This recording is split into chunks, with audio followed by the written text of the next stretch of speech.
Hello and welcome to this videocast for subscribers to davidicke.com. Well, in the decades that I've been researching around the world and these multiple different subjects and topics, one thing became clear right from the start, and that was nothing is what it seems. But the more you get into it, the more it goes much further than that. It's not just everything's not what it seems.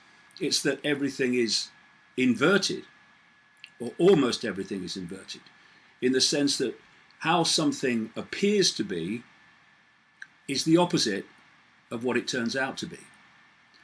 And at the moment, we've got this latest conflict in Israel-Palestine, with more children, more civilians being killed with Israeli rockets. And the whole situation that we face is based on the claim that Israel is the ancient home for Jewish people, the Jewish people today, that God promised it to them, and it's their right to go into Palestine and just take it. In fact, this is what was said in the 1948 Declaration of the Establishment of the State of Israel.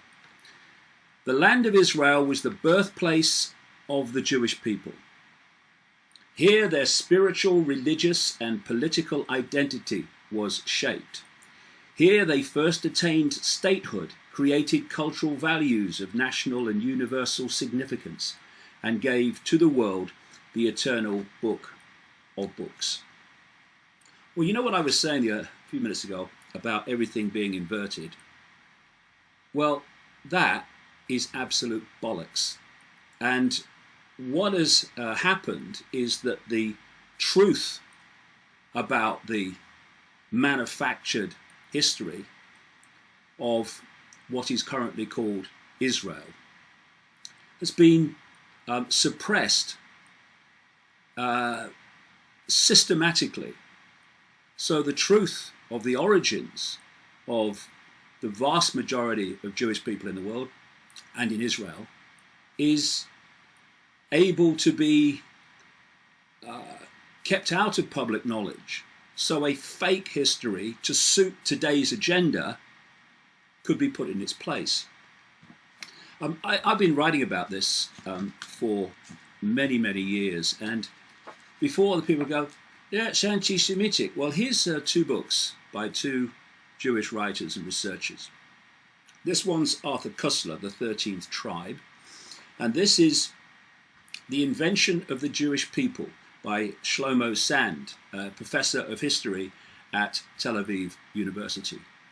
And the story they both tell, with research to back it up, not least by Shlomo Sand, a professional historian, and what others have researched. I've researched it too, and the conclusions are all the same.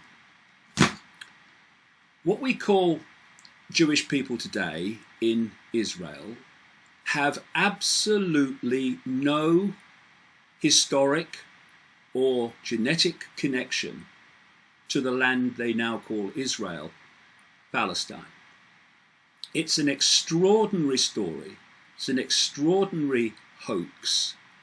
And the origin of the overwhelming vast number of people called Jewish today and in Israel is that they came out of the area known as Sumer, Babylon, we now call Iraq, and they settled in a place called Khazaria.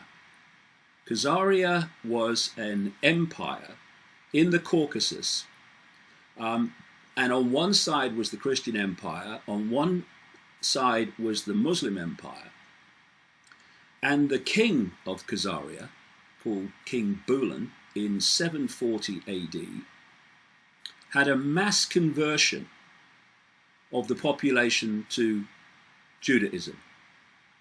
In fact, the king of Khazaria was called the Kagan, and that's why Kagan is such a common Jewish name today. And people talk about certain Jewish genetic traits. They talk about the Jewish nose and things like that. And all different races have different traits. Well, that's actually not a trait of Israel.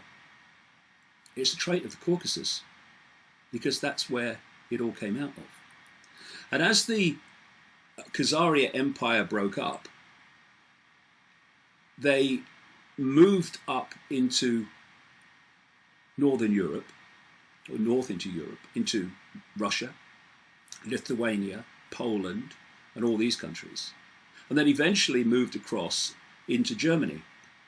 And these were the people known as Ashkenazi Jews that suffered under the Nazis and founded the state of Israel, and many moved to America. There was no, and there is no, historic connection of today's Jewish people to the land of Israel. It is a giant hoax. And as Arthur Koestler says in The 13th Tribe of this situation, it would mean that their ancestors came not from the Jordan, but from the Volga, not from Canaan, but from the Caucasus, once believed to be the cradle of the Aryan race. That's where we get Caucasian from. And that genetically, Koestler says, they are more closely connected to the Hun, Uyghur, and Magyar tribes than to the seed of Abraham, Isaac, and Jacob. Should this turn out to be the case, and it is, then the term anti-Semitism would be void of any meaning based on a misapprehension shared by both the killers and their victims.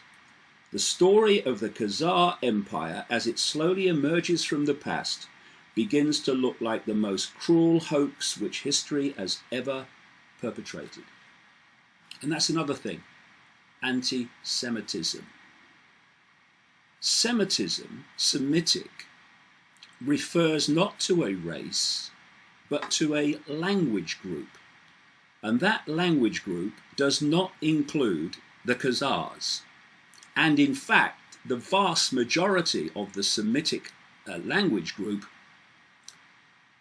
is from today's Arab countries and Arab peoples. See what I mean? Everything is inverted.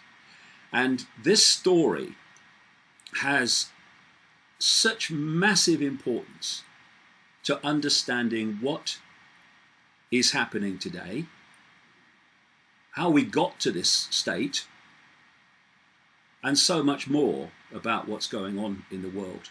And that is what I'm going to explain and go into today.